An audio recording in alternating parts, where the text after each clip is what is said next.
Entonces, voy a compartir un material acá para visualizar. Fíjense, acá nosotros tenemos las partes de una publicación. Esto sería como si fuera una maqueta, pero ¿qué es lo más interesante? Un poco lo que decía Carlos, ¿no? Cuando trabajamos con lomo cuadrado, lo que hay que prestar mucha atención es en los márgenes internos. Fíjense que él mostró varios lomo cuadrado, pero con diferentes formas de sujetación, y Rocío preguntó, ¿qué es el encuadernado rústico? ¿Cuál es el rotobinder? Dependiendo de qué tecnología de afianzamiento utilice, va a ser distintos los resultados, ¿sí? Porque, por ejemplo, había uno de esos lomos que utilizaba broche metálico del lado lateral. ¿Qué quiere decir? Que el broche traspasa a partir de 1 centímetro más o menos para adentro, aquí, cuando el libro está cerrado, ponen los broches hacia arriba y luego lo tapan con la tapa que le ponen cola vinílica y la pegan. Entonces el afianzamiento es por broche lateral, se llama así.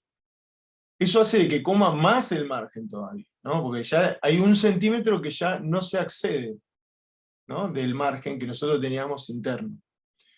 Si utilizamos un rotobinder, el rotobinder al principio, cuando el libro es joven, cuando tiene poco tiempo de encuadernación, el rotobinder es una resina sintética que se derrite, por eso es térmico, y se adhiere al papel, y genera un lomo semielástico, ¿no? Vamos a llamarlo así, que con el tiempo se va resecando esta goma vinílica y se resquebraja. Entonces ustedes podrán ver que hay libros que tienen 10 años, por ejemplo, y ustedes lo abren así de golpe y hace como un ruido crack, así, es que se rompió la película de goma y ahí empiezan a salirse las hojas, ¿no? Entonces, por ahí lo que generalmente se hace cuando se utiliza rotobinder es comer un poquito más del espacio hacia los laterales para que no se les salga la tapa también. Entonces le pegan también un poquito la tapa. Hace que quede un poquito más metido hacia adentro, ¿no? En los márgenes. Entonces, hay un diseño que nosotros tenemos que pensar para cada uno de estos tipos de lomos. Si lo vamos al lado de la encuadernación encabalgada, fíjense que el lomo interno no es crítico, porque ahí el afianzamiento es por broche y se hace uno hacia arriba del otro, entonces no te come el margen interno, ¿sí? No sería esto lo crítico, sino que lo crítico es, si tiene mucha cantidad de páginas, como el que mostró Carlos, la tapa tiene que recubrir toda la altura del papel más el espesor, en su vez si el papel es grueso. Estos encabalgados lo que hace es reducir mucho el margen interno, mucho más en las páginas interiores. O sea, las páginas del medio, por ejemplo, son las que más se podría cortar, ¿no? Y en relación opuesta, la tapa tendría que cubrir mucho más. Entonces, ahí se dejan márgenes, ¿no? De masías más grandes para que se pueda ir más hacia afuera, ¿sí? Y no se corte tanto la información.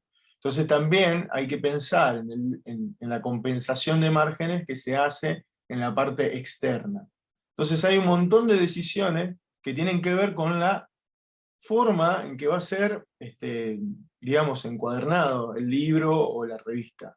Eso hay que tenerlo en cuenta a la hora de crear la maqueta. Entonces, lo que nosotros queríamos que ustedes hagan es que releven todas estas informaciones, pueden ser buenas o pueden ser malas, eso, ¿no? El caso que estén analizando puede estar bien diseñado o puede estar mal diseñado. Nos ha pasado, o me pasa, que por ahí tengo un libro que el texto llega hacia adentro del margen y es dificilísimo leerlo, mucho más si el papel por ahí es, qué sé yo, encapado brillo o algo por el estilo, que también te hace un reflejo sobre la letra. Entonces se complica muchísimo porque no solamente está panseado o está encurvado, sino también que tiene un brillo. Entonces, eso también es un caso que o no contempló bien el lomo, o bueno, en función de otros aspectos, tuvo que hacer las cajas más grandes de los textos y más chicos los márgenes, y ahí entran en problemáticas. Acá también es interesante entender cuál es el límite de información. El límite de información ustedes dirán, bueno, hasta donde se corta, pero no es siempre así. En una publicación editorial, cuando tenemos muchas páginas y muchos de los sistemas de encuadernación, el refile es cuando ya la revista o el libro está armado, ¿no? No siempre, pero muchas veces así. Entonces, cuando se corta todo de una con una guillotina, y es muy probable que no corte de la misma manera todas las páginas. Si nosotros tenemos mucha información que llega hacia el borde, cualquier error de corte, y dependiendo también el sistema de encuadernación que tengamos, podemos correr el riesgo de que haya información importante que se elimine o se corte. Entonces, siempre mínimo, 7 milímetros para adentro de información. Quizás ustedes vayan a ver que la información llega, por ejemplo, hasta 1 centímetro antes. Bueno, es correcta. ¿Qué es información? Y todo lo que tiene que ser texto, ¿no? Porque la imagen también es información y llega a corte de tinta, ¿sí? Pero no sería eso porque nosotros queremos que la refilen, digamos. La información importante hablamos de una dirección, de un texto en un libro, de un apéndice, de un número de página, digamos. A eso le llamamos información importante. Entonces, ver dónde está el margen de esa información y ver cuán cerca estuvo del refile o no en el desarrollo de la producción. ¿Está? Y obviamente la demasía, que es este espacio que ya lo explicamos, ¿no? Pero es este espacio que dejamos por afuera, el recorte lo vamos a tener que imaginar, pero sería interesante que lo podamos plantear, ¿no? Para tener una lógica más de cuáles son todos los límites que vamos a tener. También marcar cómo van a ser las columnas de texto, las columnas de las cajas de los textos artísticos, como pueden ser los comienzos de nota, los copetes, etcétera, etcétera. Estaría bueno que también lo puedan marcar con algún tipo de línea y hacer una referencia en función de toda esta información, para que nosotros vayamos contemplando cómo es una maquetación de un libro específicamente en función de estas lógicas técnicas, ¿no? Acá un poco le explico lo que decía Carlos recién, esto de los encuadernados. Fíjense, la compensación de márgenes, que es algo que dije recién, es esto de que cuando tenemos lomo encabalgado, fíjense, la tapa engloba todo el espacio de las páginas. Entonces, cuando se refila ya montado, ¿sí? Y lo que se hace con la compensación de márgenes es ir reduciendo un poquito más el margen para adentro, para que el corte vaya teniendo, digamos, menos impacto sobre la información, y que quede pareja.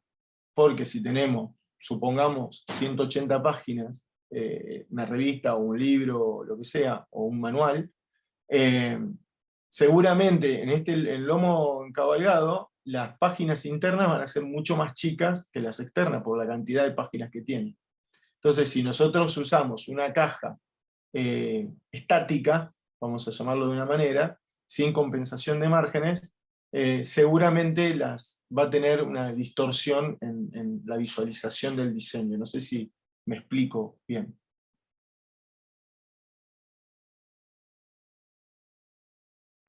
Se entiende, profe.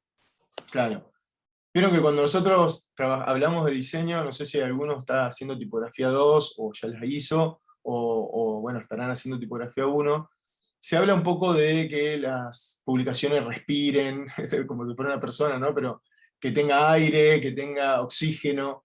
Y es un poco, digamos, como diseñadores, tenemos esta tendencia a poder utilizar casi todo el blanco, y la idea es que se vaya trabajando sobre los márgenes, sobre la distancia entre un elemento y otro, para poder mejorar la legibilidad, digamos, la cuestión de la lectura. Entonces, ahí hay muchas cuestiones que tienen que ver con los márgenes, ¿no? Y a veces nosotros, que tenemos un ojo bastante clínico, nos damos cuenta cuando un margen varía, ¿no? Y si varía mucho, es bastante problemático.